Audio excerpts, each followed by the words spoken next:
A 300-pound girl crosses over into a world where everyone thinks fat is beautiful. Natalie thinks she's going to be sold in an evil hospital. She rushes out of the hospital only to find men on the street giving her adoring glances. Feeling terrified, she walks forward and accidentally crashes into a stretch Lincoln limousine. A handsome man walks down Natalie, discovering that he was her boss, Blake.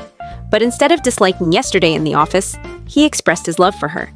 He insisted on taking her go home and left his phone number in the petals of the flower. Natalie realized that the street and the house where she lived had changed, from being overgrown and crowded to being tidy and luxurious. What's more, when she went back to the office, who had once been mean to her and indifferent, and would only look for her to put her down, had all changed their attitudes.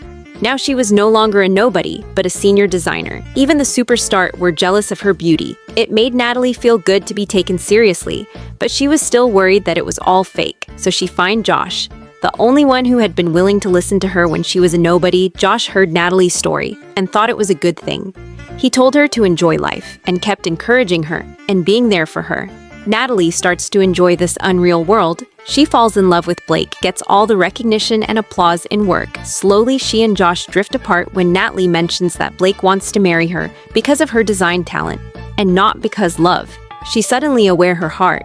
But Josh already engaged, she's heartbroken, and confides in a friend who tells her that she should be brave enough to fight for love. But before that, she has to learn to love herself. Natalie wakes up when she hears this. She rushes to the church at Josh's wedding to express her feelings for him.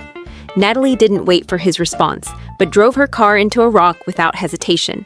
Finally, she came back to the real world and remembered everything. It turned out that she was in the subway after being knocked out by a robber. She was sent to the hospital, and she was dreaming after waking up. She no longer imagined that the world had turned into a romantic drama, because she learned that what she really needed is become confidence and love herself.